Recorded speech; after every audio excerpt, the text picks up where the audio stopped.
Well, yes, we are joined now by Professor Yima Sen, who is the Director General of Northern Elders Forum.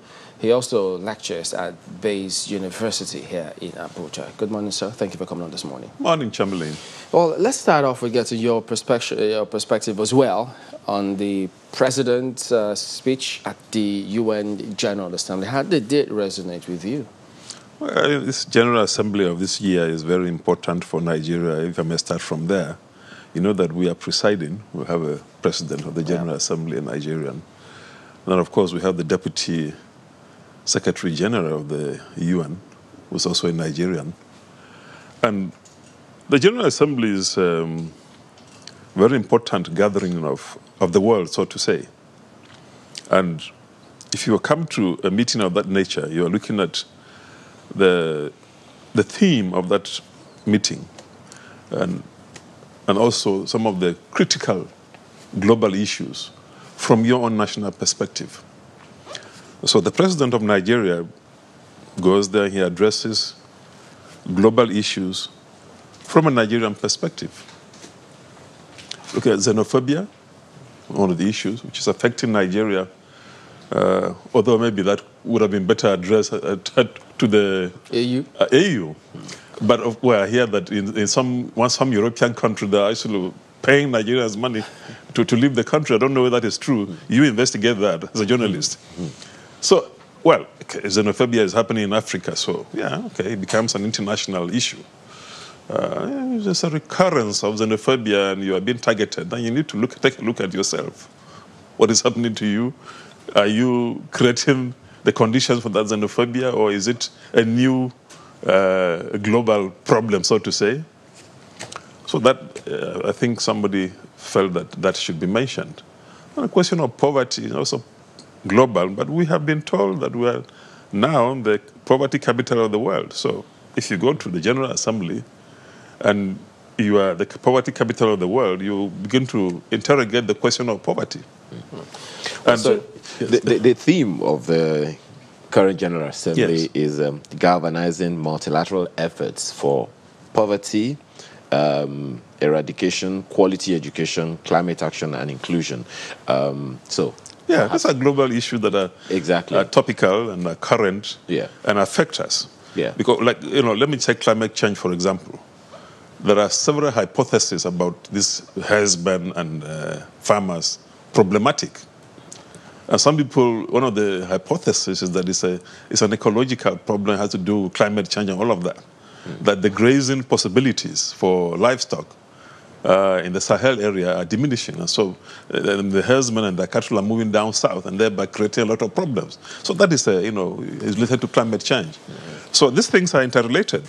I mean, if you have that happening and people who are farmers cannot farm, and even the herders themselves, their livelihoods are threatened or are inappropriate. Because just moving all over the place is an inappropriate livelihood. Yeah, but Prof, speak to this school of thought. I mean, yes, it's an important one for us, given all those positions that we have at that international level in the UN. But there are those who believe that we don't seem to be wielding or have the same kind of influence we had in several, years before now, because they thought at the time, in the 60s, 70s, in the UN, we had a voice, a very strong voice. The industries were working here, we could say certain things, and then they know economy was strong. And so we had some sort of, as I say, negotiating power. But something that we seem to have lost a lot of grounds now, and such that even if we get to those areas, it may count for little or nothing. Well, something has happened to your political economy. A few years ago, I was at the book launch written by one of our eminent economists, I think Chu S.P. Okogu or something like that. Nigeria, the story of a traumatized economy. These things have been coming along for quite some time. We've been going down in terms of leadership quality, in terms of the management of our resources, in terms of economic performance. I was watching your discussion with the senator, and he's talking about how we have changed from the First Republic political economy to the present. We have always had wealth since 1914 in this country. We've always had wealth. He talked about the palm products of the East, of course, the granules, in the North, the cocoa in the West. We have always had resources in this country. That is why we still do. Sorry? We still do. Of course, I mean, what happens to resources? Do they evaporate? they can only multiply. I mean, even the population is a very important human resource. You remember the debate in economics between Malthus, who think that populations are a problem, and Ricardo, who think that populations are an asset. And if you look at the experiences of China and India, you can appreciate the fact that human resources come from populations. So tell us then, Prof, yes. Where did we get it wrong? Well, I think that you had leadership depreciation over the years. Because if, you had the First Republic, which collapsed, and you went into military rule, you were experimenting with this or that. And if a system goes through so many changes, if there's no coherence and there is a proper direction, you're going to have problems. If you had, I'm in the middle of a Pan-African program now, and during this program, the people who have come from South Africa, somebody will shout, "Viva South Africa!" Somebody will say, "Viva Mandela!" Then Burkina Faso, "Viva Burkina Faso! Viva Sankara!" Ghana, "Viva Ghana! Viva Nkrumah!" Egypt, "Viva Egypt! Viva Nasser!" So we come to Nigeria and I said, "Viva Nigeria! Viva Awolowo, Azikiwe, Ahmadu Bello, Aminu Kano, Joseph Taka, Anthony Anahoro." So I have a basket of vivas. So you viva all of them? Well, I saw because of that, you don't just say Viva Africa, because you're looking for a Viva in Nigeria, you are still searching. Does that then underscore, sorry to jump in, does that then underscore the narrative that some have, that the leaders we had at the time were very strong regionally, but were not able to galvanize all of those to translate into a strong, unified That's Nigeria? one of the defects of that experience. It had its merits and demerits. The merits were that you had large, semi-autonomous, if you like, near confederal arrangements where, okay, you could look at what you were doing and you say you were going in a certain direction. Okpara was able to do that in the east, Awolowo in the west, and Ahmadu Bello in the north. But thereafter, okay, we have been broken up into smaller units. Now, these smaller units, with different types of, different systems, from the parliamentary and a near confederal system to a federal system. I don't agree that what we have is a unitary system. It's a federal system, because federal systems have a continuum that you can see something close to the unitary and something close to the confederal. But they're still federal. And they're based on your own history and peculiarities. So the federal system that we have now and the resources which have increased, because we didn't discover, but you only discovered that you had oil by 1956. Before then, you still had an economy, you had a country with resources. And some of the resources that you used to even develop the oil economy came from your agricultural and solid mineral resources. And they came from all over Nigeria. Okay. So you said that you believe that we have a federal system of government. But one of the arguments a number of people also have is that there is too much over-centralization of resources, over-centralization of power, over-centralization of many things, such that most state governments have to come to Abuja to get stuff. This centralization thesis, I've heard it, and I've looked at it critically. Centralization, what is the revenue allocation formula that we have now? It gives out, maybe they say too much to the federal government.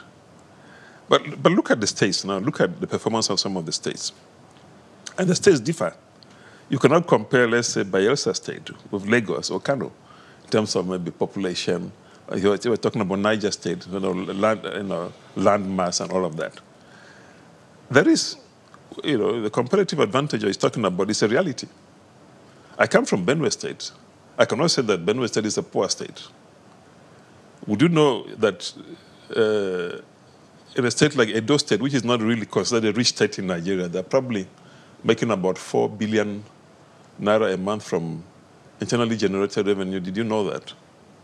if you look at the internal revenue generation chart in Nigeria, you will discover that some states make a lot of money right now and could even make more. So why are they not converting that into gainful employment for the people, reducing the level of poverty?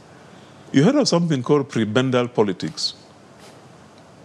Politics that is not meant for development or for selfless service, but it's just to make sure that you and your family, you have a lot of houses and cars and cash, and your children are all over the world and so on. The political class that we have now is less committed to development of the type you're talking about than the ones you had before. Have you seen Ahmadu Bello's mansion anywhere in Nigeria? Have you seen Buharis estates around eastern Nigeria? Do you know that your first prime minister, when he died, they were looking for his assets, and they found maybe an old bicycle and a radio, transistor radio set, and all of that. But today, look at your political class of today. And not just the political class, but also the bureaucratic class that's, props up the political class. It is not possible for any politician to take one kobo of Nigeria's money without the bureaucracies, whether they are state or federal, assisting. Well, Prof, there's been this conversation about restructuring. What do we do to get the Federation unit strong as it used to be those days? How do we approach the challenge that we've got today? And then you also hear Senator Abaribe reference a former governor in the North who thought that, well, if they go with the amendments they had at the time, his state may not survive. They'll collapse, in his own words, because, look, if you come to share get resources from the center, how else were they supposed to survive? Speak to this narrative that some Southerners have, rightly or wrongly, that the North they're not, in support of this quote-unquote restructuring such that Federation units can indeed be strong and that the country can move forward. I've heard this. Do you believe that really that some states will collapse because of the present structure? Or look, we have just realized that there is no poor state in Nigeria if you manage your resources properly. It's taxation, basic, simple taxation adds up.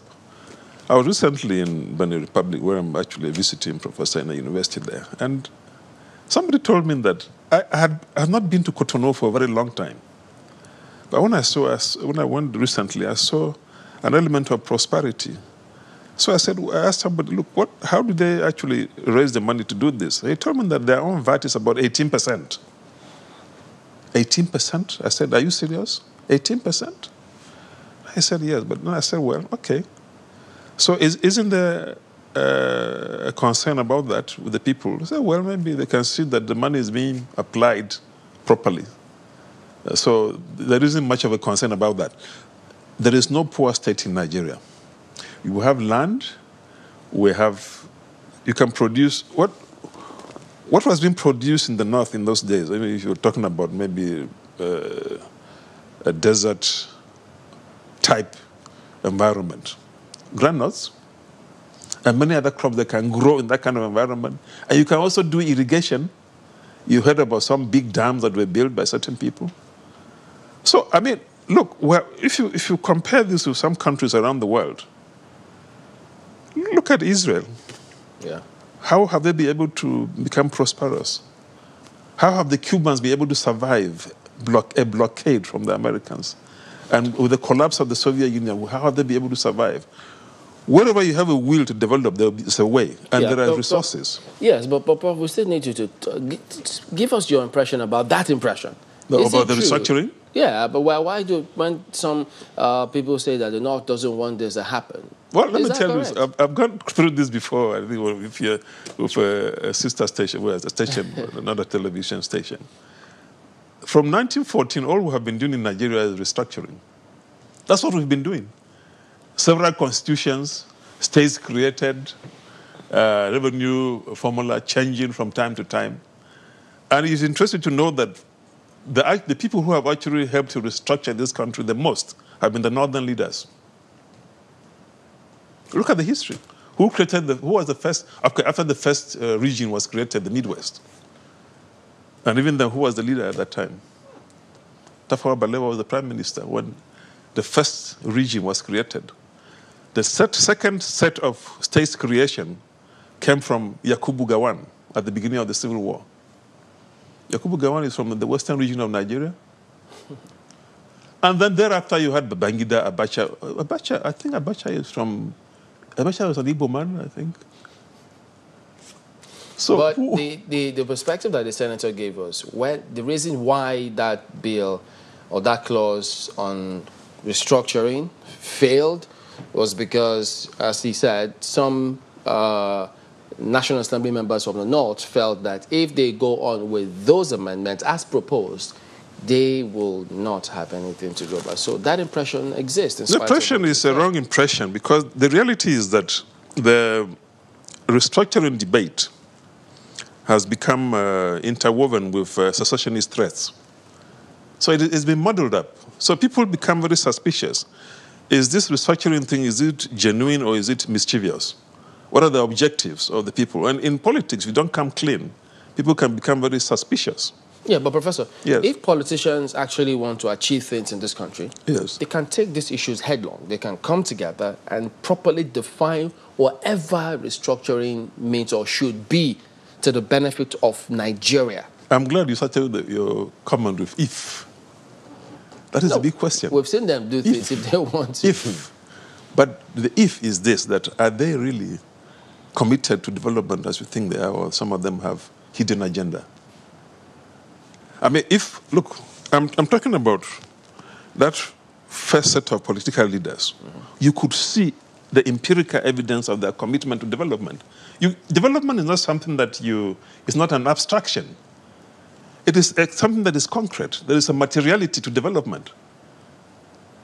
I mean, I went to a Nigerian university because that university was established. The first university was the University of Lagos. Somebody established that university, and they offered the kind of course that I was interested in taking. So I went there. And to go beyond that, I had to go to the United States to further my education, and somebody actually gave me a scholarship. It was coming from some program, some policy of educational development. That's why I can come here and speak authoritatively on the issue that I'm speaking, because somebody invested in my training. One of the concerns that the senator mentioned, why that particular proposition was shut down, was in the area of power devolution and resource control. And I think that's... It's a part of that whole package. The restructuring thing has come, what is the objective of restructuring? That you want to enhance equity, fairness, and justice, right? You want to make sure that there is some degree of egalitarian or even development around the country. You want to make sure that if people are sitting atop certain types of resources, that you give them back, like the derivation principle. And if people are experiencing certain dangers to their ecology, that there is some form of remedy, right? So 13% principle, you put the money there, and where does the money end up? There is empirical evidence that some of this money is actually appropriated for private purposes. Yeah, but Prof, the law is the law. The law is there for, will that be justifiable reason to then tell those regions that, well, because of this, that cannot happen? Take, for instance, now, we've seen different regions talk about security. Yes. Because you say, yes, it's a federal system, but he thinks it's unitary in practice. Could be federal in paper, but in practice.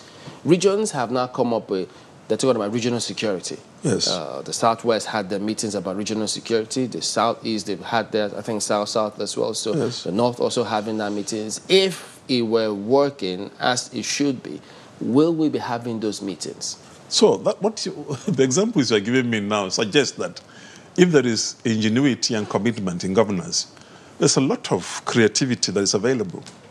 I mean, you have to, look, good leadership means that you have to use your brains. What did Plato talk about? Philosopher, rulers. They didn't say that you have rulers who are dummies. He's talking about philosophers. What do philosophers do? Don't they think? And today, you have, the world has changed so much in terms of the knowledge society, the digital age. There's so much information available. You don't even need to be intelligent. Because in those days when you didn't have the internet, you didn't have access to Google and all of that, you could search and search and search for knowledge. But today, with Google, you get solutions to problems, and you have examples around the world, good practices and all of that. So the problem really is that, like Chinua Achebe talked about in his book, the problem with Nigeria is that the leadership question is a problem. So it's a big question. We've always been asking that almost forever. But Kaide, could you go ahead with your question, please? Well, another question you might want to consider, and Prof, now, as we talk about restructuring and some of the issues that have come up, another thing people are saying we should probably consider is this talk about a national ethos, like a set of ideals, perhaps what you might call a Nigerian dream. And this came up yesterday, but I'd like you to talk more on this. Do we have a national ethos, for example, and is that something we should be working towards, such that everybody knows that this is where we're going, this is what we need to do as a country? That's a brilliant question, and I'm happy that that question is coming up. Look at China in its Cultural Revolution. Today, China is the powerhouse of the world economically and even politically. How did that come about? The national ethos you're talking about was developed by the leadership of Mao, and it was subsequently reinterpreted by those who succeeded Mao. That is why you have a powerful China today. Your small country in Eastern Africa, Rwanda, which only about 15 years ago was enmeshed in a very terrible genocidal war, today is becoming the pearl of Africa. Why is that happening? Kagame, leadership. Do you hear about restructuring problems in Rwanda? If anything at all, what they have done there is that Kagame's people, the Tutsi, are about 16% of the population of that country. There are 3 ethnic groups in that country. You have the Hutu, who are 82%, you have the Batwa, who are 2%, and then, of course, the Tutsi. The Tutsi were the targets of the genocide. They were called cockroaches. Today, a cockroach is changing that country for everybody. And they have actually, because of a new national ethos, decided to sink their differences and merge into one ethnic group that is called Rwandan. Isn't that why you don't hear about those complaints about restructuring there? Because they took that decision? Very good. So, that is their own peculiarity. The Chinese had their own peculiarity. The Ghanaians have their own peculiarity. The peculiarity in Ghana, for example, is that Ghana, which is a unitary state up till now, the Ghanaians were molded within the ethos of Pan-Africanism by their first leader, Kwame Nkrumah, who has been one of the greatest thinkers that Africa has produced to offer to the world. The Ghanaian thinks about Ghana before he thinks about his ethnic group. And this was created by a national and Pan-African and even an international ethos. What should we do? Yes. What should we do to achieve ours? You want me to write a book here? I've written several on these issues. Restructuring must start from a cultural or a mental or ethical. Once Shagari started this ethical revolution, some people made fun of it. Ethical revolution. They thought it was a joke. But if you do not transform even the way that you view a fellow human being, you cannot develop. That's where it starts. That's why the Chinese had to concentrate on the Cultural Revolution. And those people who are interested in progressive politics will tell you that if you cannot change the human being, you cannot change the society. How do I view you as a person? Do I view you as an enemy or as a friend? There's a lot of very terrible narrative that is being passed down to our younger people today on the basis of ethnicity, region, religion, and so on. One of the reasons why I feel very comfortable operating within the Northern Elders Forum thing is that in the north of Nigeria alone, you have more than 400 ethnic groups.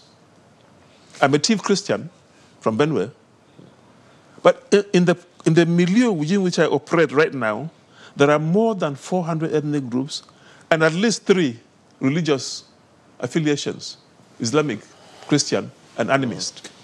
But I do not consider people in this region of Nigeria or in the rest of Nigeria as enemies. I consider them as brothers because first and foremost, they are human before they are Christian or they are Muslim. I do not have any problem dealing with a Muslim whatsoever. And as the words used to say, in brotherhood we stand. Well, a fantastic place to live it. Professor Yema Sen, the Director General of Northern Elders Forum, also lectures at Beijing University. Thank you for coming on this morning, sir.